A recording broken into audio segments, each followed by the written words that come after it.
UPPSC civil सेवा परीक्षा CSE 2020 के अंतिम परिणामों में 761 में से 563 अभ्यर्थियों के चयन के साथ केएसजी ने अब खुद को ऐसे संस्थान के रूप में स्थापित कर लिया है जो हमेशा सीएसई टॉपर के साथ जुड़ा हुआ है और चयनित उम्मीदवारों और उनके परिवारों के सदस्यों को हार्दिक बधाई देता है।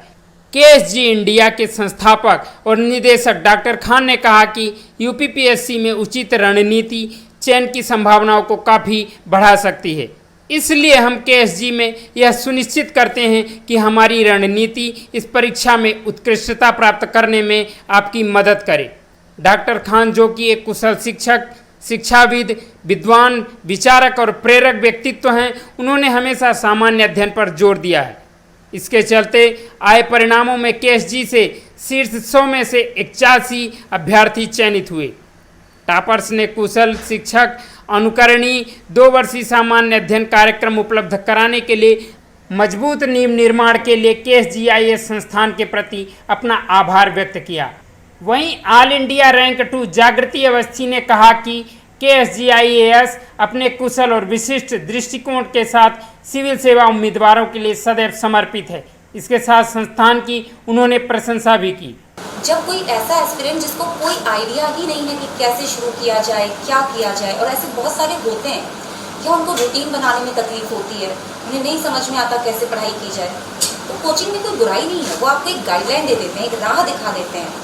पढ़ाई आपकी खुद की होती है। टीचर आपको ये समझा सकता है कि क्या पढ़ना है, कैसे पढ़ना है, पढ़ना आपको ही है। और देखिए, टीचर्स भी बुक्स में से ही पढ़ के पढ़ाते हैं, ऐसा वो कुछ अलग से नहीं लेकर के आते। उनका एक्सपीरियंस ज़्यादा होता है, उन्हें मालूम होता है इंपॉर्टेंट क्या है, तो थोड़ा सा आसान हो जाता है।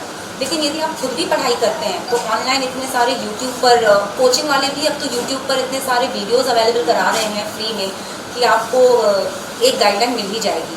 तो कोई ऐसा नहीं है कि नेसेसिटी ही है, लेकिन अगर आप करते हैं तो हाँ, आसानी होती है। बाकी बिना उसके भी किया जा सकता है, बहुत लोग करके दिखाते भी हैं। जो गलतियाँ नहीं करके आए उनको एनालाइज करिए और उसको करेक्ट करते रहिए बार बार। इसके बाद कंसिस्टेंसी, डेली पढ़ना है। 8 से 10 घंटे तो 2 साल का समय, 1 साल की प्रक्रिया है और 1 साल की तैयारी में लग जाता है टाइम।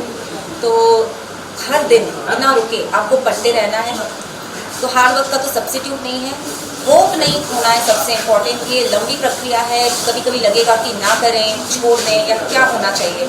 अपने में बिलीव रखिए, आगे देखने की आदत कि पीछे जो हो गया, हम आगे कैसे इम्प्रूव कर सकते हैं। तो यदि आप लगे रहेंगे तो मुझे लगता है डेफिनेटली होगा, और सेल्फ बिलीफ हो तो कुछ भी हो सकता है। So my all the best wishes are with all the aspirants. Syllabus क्या है? सिलेबस के लिए इम्पॉर्टेंट है कि प्रिंट आउट लीजिए, प्रीवियस ईयर क्वेश्चंस लीजिए, मेंस के भी और प्रीलिम्स के भी। टॉपिक वाइज अवेलेबल है इंटरनेट पे, उसको मैपिंग कर लीजिए कि इस टॉपिक से ये क्वेश्चंस आते हैं। इसमें लग जाता है टाइम, 1-1.5 महीने का टाइम लग जाता है ऐसी एक्सरसाइज में। जब आप शुरुआती दौर में करते हैं आपको सिलेबस समझ आ जाएगा पूरी तरह से, आपकी स्ट्रैटेजी बनने लगेगी। अपने सोर्सेज लिमिटेड रखिए, जो स्टैंडर्ड बुक्स हैं उन्हें पढ़िए। कोई रेडीमेड मटेरियल से ज़्यादा अच्छा होता है एक प्रॉपर एनसीईआरटीज हो गई या जो स्टैंडर्ड बुक्स हैं वो हो गए, तो उनको कंप्लीट करिए। प्रैक्टिस बहुत इंपॉर्टेंट है और फीडबैक उससे भी ज़्यादा। आप Rabindranath Tagore University, formerly known as ISECT University, the pioneers in skill development with focus on creating industry-ready professionals. Join India's premier skill-based university, Rabindranath Tagore University.